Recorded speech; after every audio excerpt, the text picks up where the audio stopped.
Hey, it's Nobody Bushcraft here.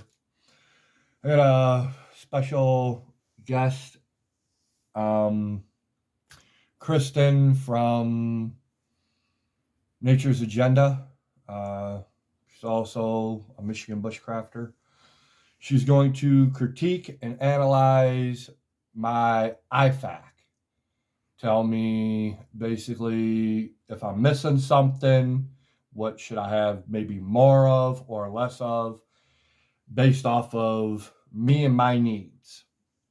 Everything fits into the my voodoo tactical kit. Sorry if lighting's kind of bad or whatever, but okay. So this is everything I have in my kit. Um, I have some emergency vitamin C stuff. This is basically my medical stuff for what I need. I got some glucose gel. I got antibiotic cream. I got some more glucose tabs. I got different. I think this one's Advil, or it might be Tylenol. No, that's Advil. I like ibuprofen instead of the acetaminophen. And here I have Advil and baby aspirin because at the time I wasn't carrying baby aspirin. Uh, no, I do have Tylenol in here with the Advil. Um, and then I got the Bayer low dose 85 milligram aspirin. I got two different sizes Curlex. I got Ace bandage wrap, three different styles of tape. My burn gel, my cat tourniquet, a bottle filled with potassium panagonate, and another one also wrapped with duct tape orange. I got some insect bite cream. I got a folder knife. I got shears. I have two different type of sutures. I added a ferrule rod because UST. I didn't have one. I have a Israeli bandage. This is a 6-inch. I got some other stuff. Not really sure what it is. I got some gauze sponges. I got a sight pad. I got a couple little band-aids. I got tweezers. I got hemostats. Waterproof bandages, and then my gloves. Okay, what am I missing? And or what do I not need? What should I do? Basically, I'm on blood thinners. That's the reason why this is the way it is. Oh, and I do have my medical information inside. Nice. Um, Okay, well, right off the bat, just knowing your needs, I would say you're gonna need more gauze for any type of bleeding. This is a nice size one here. It's a 5x9. These are 4x4s. I'd get a few more 4x4s and maybe a bigger size of the gauze to help stop bleeding. That maybe you don't even need a tourniquet. Our tourniquets are for arterial bleeds, but if you have a venous bleed, you don't want to use a tourniquet when you can just use pressure on it. So I definitely have a few more gauze in your kit. And another thing is probably you want to get a container similar to this or a one that just has a top that doesn't open and maybe put some alcohol in it for sterilization. If you're going to be doing stitching or removal of things, you're going to want something in there that can sterilize. So that's what potassium panagonate's for. okay. But yeah, the alcohol, I That can is true. definitely see that. Now these are pretty much the same as these. They are waterproof, so to speak. They're kind of thin, but let's say you have a Band-Aid on your arm and it's raining and you need to keep that Band-Aid on. You can definitely put these on to cover it. It's like a little raincoat for your bandage. It's typically used over an IV site. If anyone's ever had an IV, you'll recognize that. So that and that's the It's same thing. thing. Yep, these are the same Okay. thing. Yep. See, I never knew that. Just different brands. Oh, let's see. The tourniquets are excellent. I love the cat tourniquet.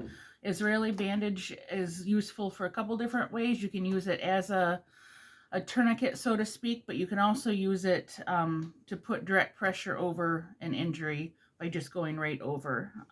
It's very stretchable. Oh, one of these days I'm going to do a video on some stitching, because you can have stitches, but then there's certain ways to stitch and ways you don't want to stitch. I've never seen this tape before. It's kind of neat because it's definitely waterproof. It's not real sticky, but it's kind of interesting. I like it. The problem with tape is you can see in your kit it tends to get compacted, and then it's sometimes hard to find the end of it. I love this kind of tape. Okay, so like this tape being Yep. compacted Mm-hmm. and everything, is this still good or should I get rid of it? When should you change out your tape? It is still good, as long as you can still separate it. What I would do is look at the stickiness of it. Every so often you want to get your stuff out, take a piece off. If it still holds firm, it's still good. When it starts getting gummy to the point where you can't separate it, the adhesive is just taken over everything, it's time to get rid of it. This type of tape lasts, this is your regular medical tape, it lasts for a very long time. This is what I like to call, I don't know, I call it hockey tape. It's more of a cloth tape. It's definitely stickier. It will hold much better than regular transport tape. But as you can see, it's very difficult to, once you get it started, that's pretty good there. And this one, people usually cut it, but you can actually rip it. And yeah, that's really good tape. That's still good. So okay. I guess out of all of them, my least favorite's going to be this kind, just because it's not that sticky. However, it would be good if you had something on your finger and you wanted to wrap around. It's a little cushiony, maybe for blisters that might be good. But as you can see, it's not very sticky. Well, it's Next Care Absolute Waterproof Tape. Yeah, and it's really not, you know, that sticky. It's kind of, I feel it kind of falling off. Yeah, all right, I'll take this one out, definitely. I like your cold pack. The thing with cold packs in kits, you have to worry about. Is it popping? Yep, yours is done. I'm pretty sure yours is already done. Well, and it's not a good thing that I did. It's really cold here in Michigan, as you know, and I kind of left my Ifak out in the car for a couple days. So I think the liquid might be frozen itself. Yeah. So that is something you don't want to put on the bottom of your pack for sure. Where do I get a new cold pack? So you can get new cold packs at pharmacies. I've seen them at pharmacies. You can order them on Amazon. Any medical company has them. They all do the same. If I don't work for a medical company, oh no, you can. Then how would I? Amazon or a pharmacy. CVS has them in their pharmacy section. They have cold packs and heat packs. The good thing with cold packs, if you have any type of injuries, anything like that, it really helps reduce the swelling. The bad thing about cold packs is sometimes they get activated accidentally, and once you activate them and they lose their coolness, they're done.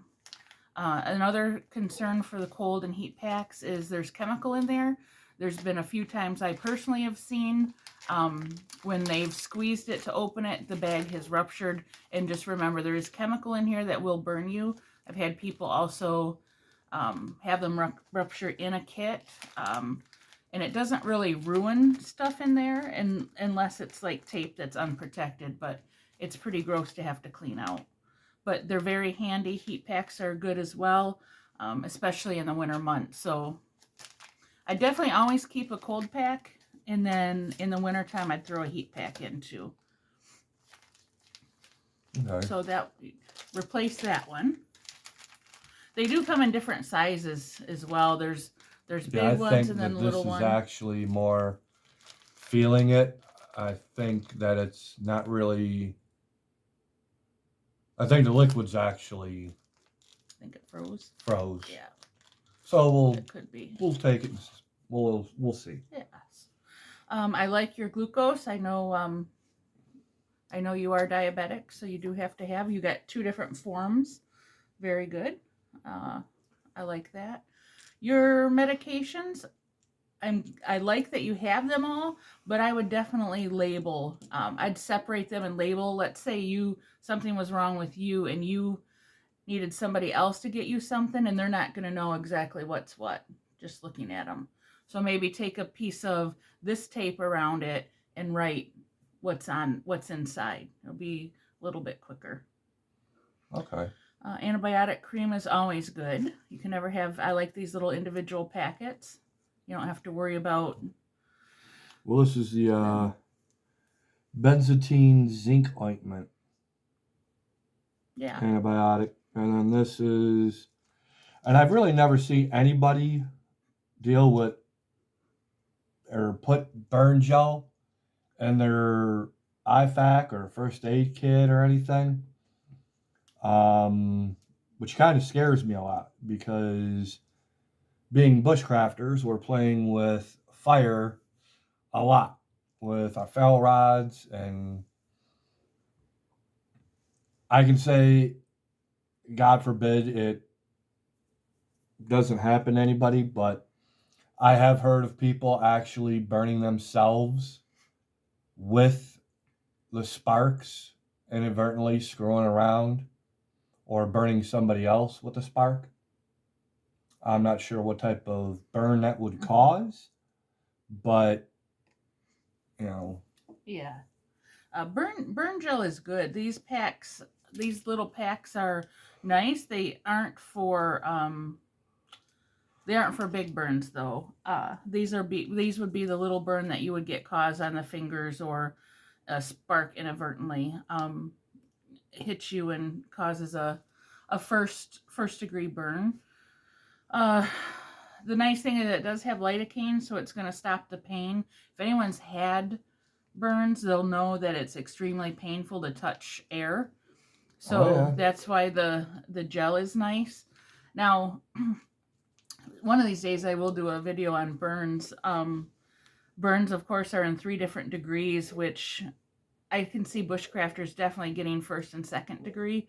Not so much 3rd degree burns. But the big thing with burns is you have to stop that burning.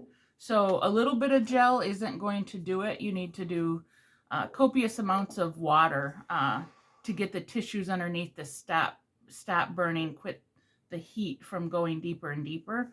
That is the point of the burn gel. You just need a bigger... Oh, and I'm sure that other people are going to be asking, well, what kind of qualifies you to be talking about medical stuff? Oh, well, I have been a paramedic since 1996. I worked in EMS for 22 years and currently work in an emergency room, and I'm going through nursing school right now.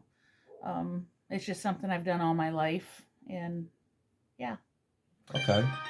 So you have the credentials to definitely speak about medical stuff. Yes. Especially when it comes to emergency medicine. That's my forte.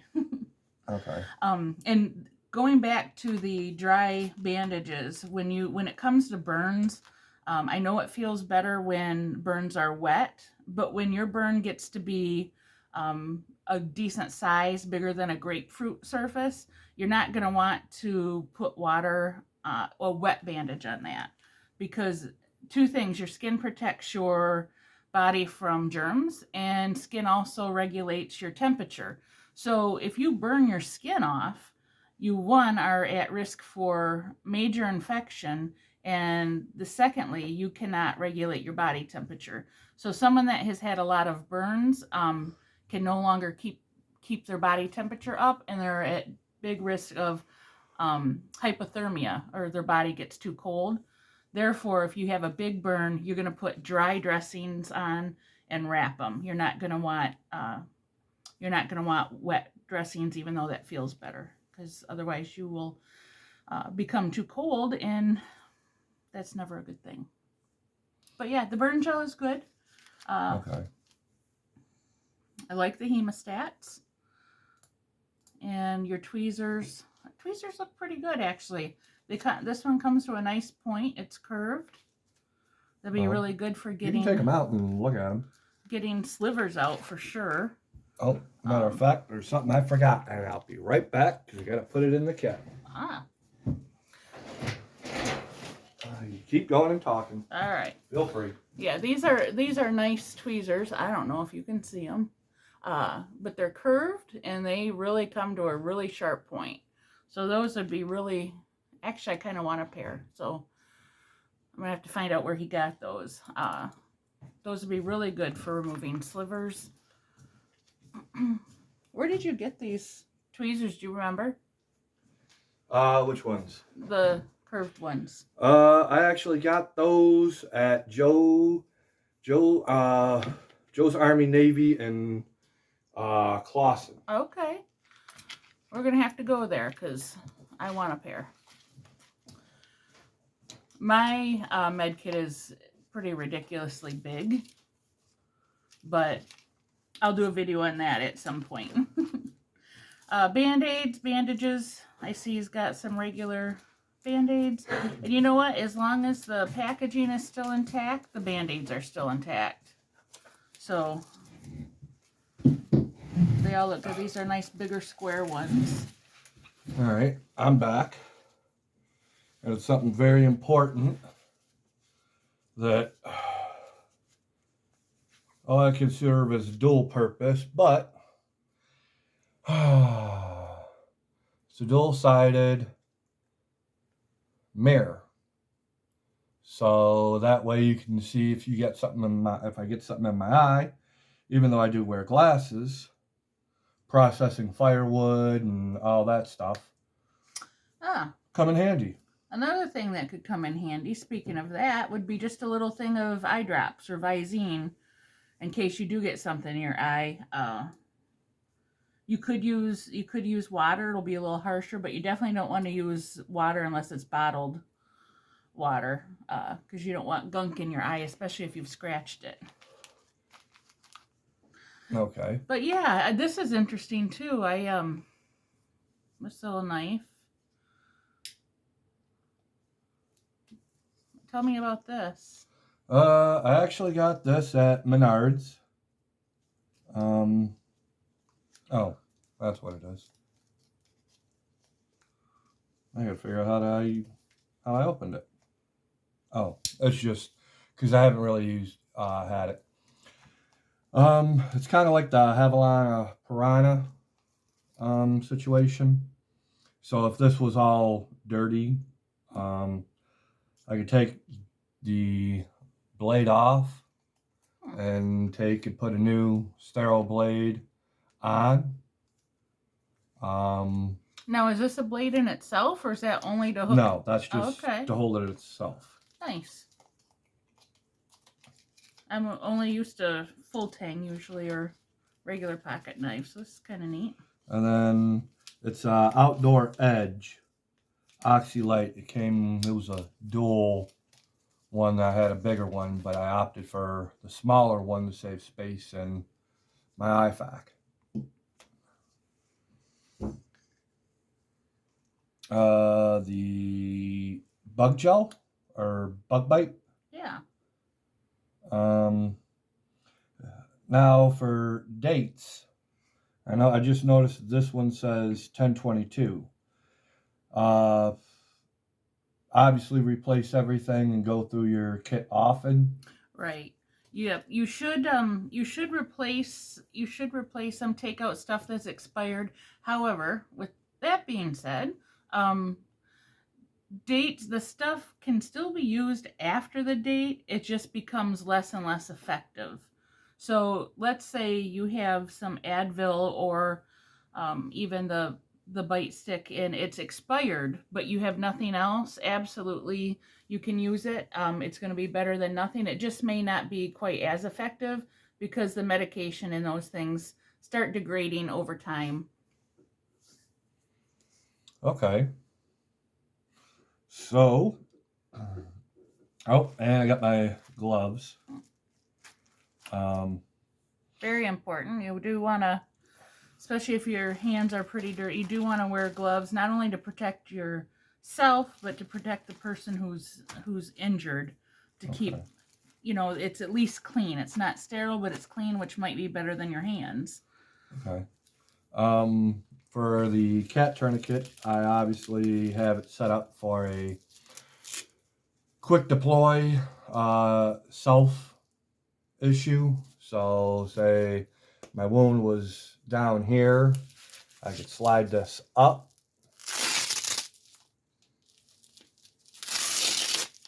pull it down,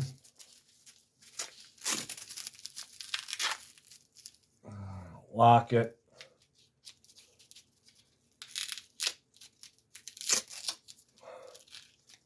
do my twists.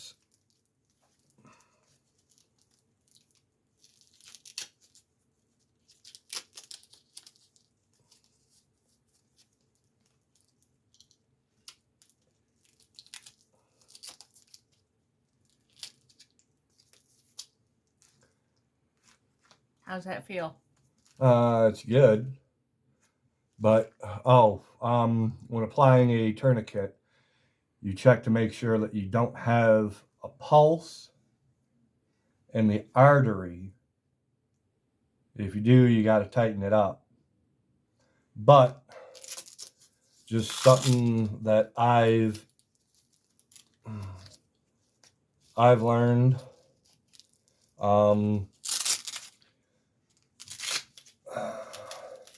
This is good for the arms, but for the leg, oh no, this is it. Okay. On some of the other tourniquets, it has a double loop, which for the leg, you have to go through both.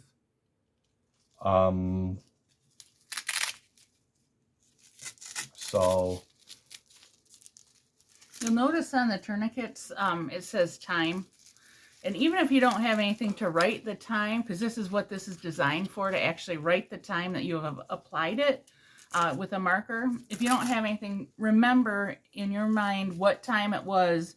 And the purpose for that is muscle begins to die off after a certain amount of time without blood flow. I do believe it's 4 hours. Could possibly be 8. I'd have to freshen up on that. But they need to know so that they'd be able to remove it in time before the death of the muscle occurs, or it gives them an idea of what they're going to run into.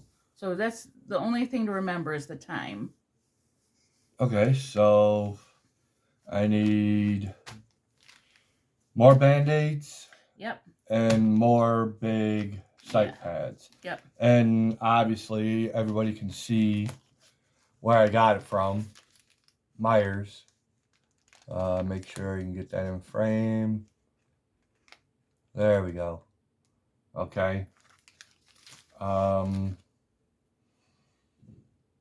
Anything I'm missing or that I actually don't need?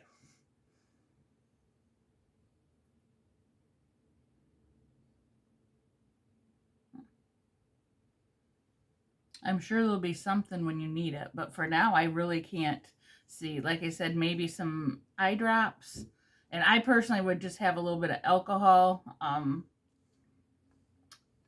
do have some potassium. Panaginate. Oh, But I'm just so used to the alcohol. It's like, it's there. You can dip the knife blade right in it and get rid of the germs. okay. All right. Okay. So that will work.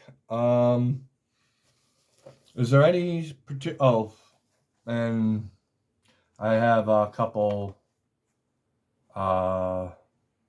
safety pins because everybody knows no matter what and how many times you do it, you still always end up losing these little silver clip things.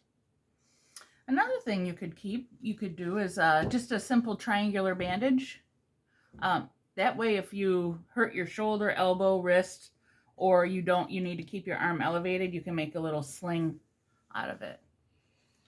And part of my med kit is my Shema. It is basically 4x4, and I can make that triangular bandage out of this. Very nice. So, but is there any particular way that you should actually pack an Ifak? I would do it with your most important things, the easiest to grab, and that's your bleeding control.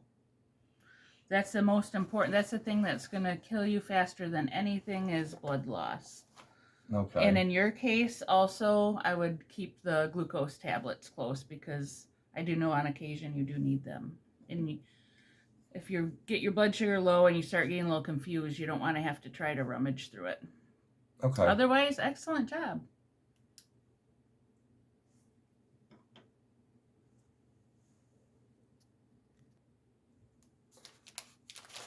Okay.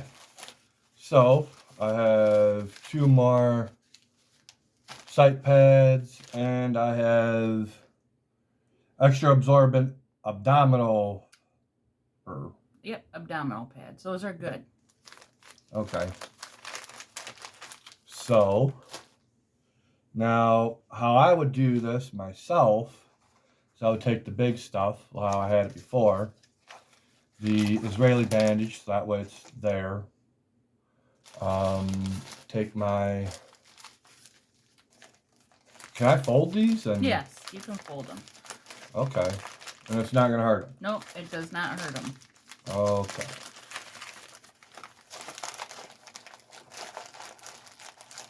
Is 2 going overboard, or? 2 might be going overboard. Those are pretty big bandages. Okay. I'll put 1 in. Okay. And then I'll take my sight pads. 2 of those. Well, do you have room for a third? I always go overboard when it comes to medical stuff. Well, yeah. But I also see one of the most dangerous things is the bleeding. So. Yeah.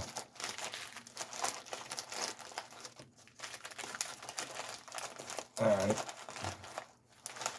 And by the way, if you ever do need to use gauze for bleeding and it soaks through the first one, you want your second one to go right on top. Never remove the first pad that soaked through. It could be starting to clot. So just a little hint. Oh, and I have super thick blood. Okay. That explains a lot. Whenever and I'm going to do a video on it, but whenever I cut myself putting up drywall, from here all the way to here, I went right down to the knuckle. I wrapped it and went to the hospital. The doctor actually had to pull it back apart because it was clotting to clean it out. And then for this one, I'm just now starting to get some feeling back up here in this nerve. But from here to here, maybe you can't really see that on camera. But yeah, that very deep cut the nerves. Again, even though I'm on blood thinners, it's still, I clot really quick. And that's, that's a problem as well. Okay, so I got this in there. Okay. And you said these are all the same. Yep, those are all the same. Okay, put these in the back of there. Okay.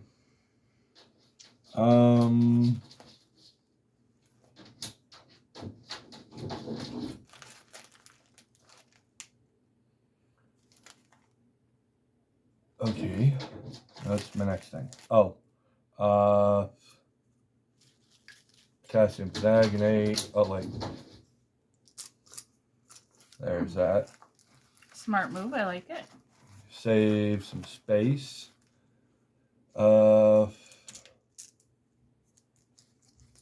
That way, you know, I know that there's stuff there with the Curlex.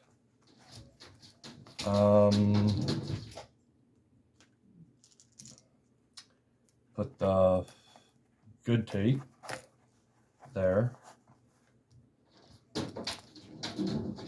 1 second. All right. Let's see. Put that there. Is there any very specific way that a person, well, I mentioned it before about putting together a med kit, and how should you do it? If there's, You know, it's pretty much whatever works for each individual. So their organization style is right. Okay. It's different, and it's okay.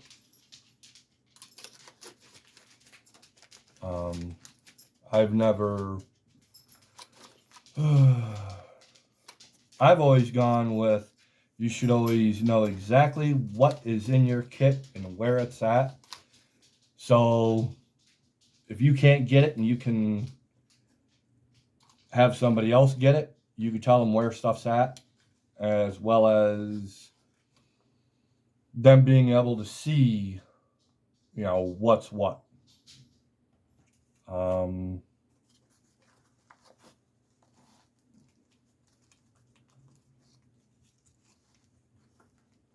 That's kind of been my thought process for a lot of stuff. A triple antibiotic ointment, aka generalized boo-boo stuff. Bug bite cream.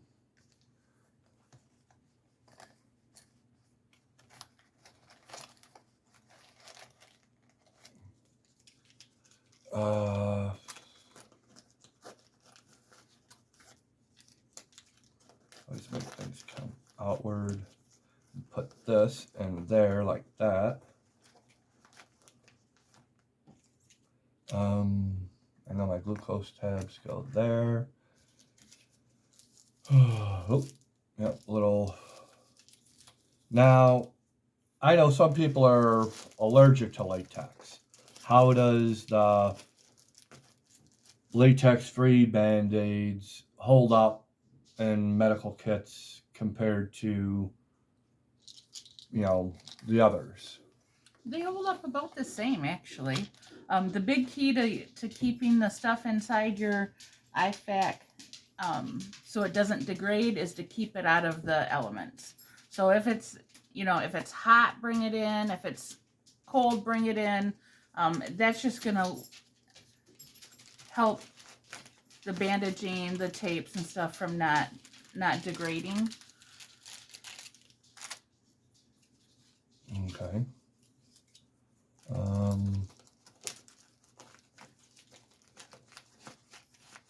There's the glucose gel there. Let's keep it away from anything pointy. It's a good example of why Ifaks are individual first aid kits. Yours is going to look totally different than what mine would look like because I don't have to worry about the glucose or as much of the bleeding stuff where you do.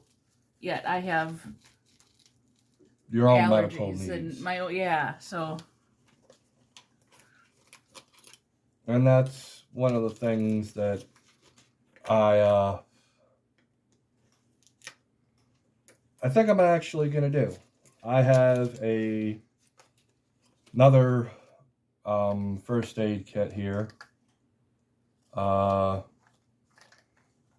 and actually I've been out and doing stuff, and I've actually had to use these in my individual first aid kit because my sugar was getting really low.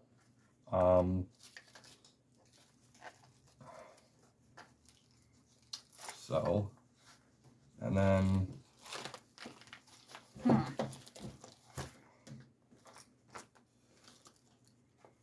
I know that's not how I usually have it, and everything's not fitting in perfectly, but right now that will work. definitely work.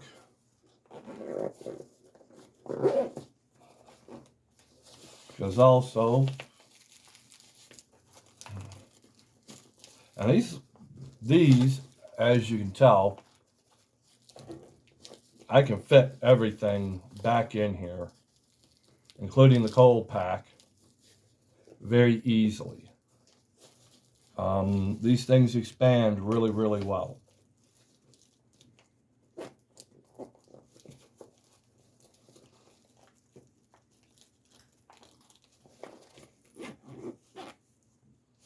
Okay. Put the ferrule rod right up there.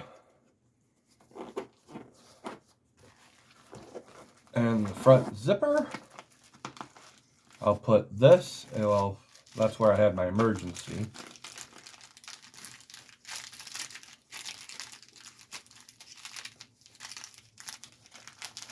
Always good to have that energy. And people don't think about that as the, losing energy out in the woods or out just generally bushcrafting, hiking, camping, whatever. Yeah. I'm going to add some more gloves to this because I think there's only 2 pair here. So I'm just going to put that right there on the top. Not bad for adding all that extra gauze. No. And okay, so this is a Ifak I had just in my car, just a simple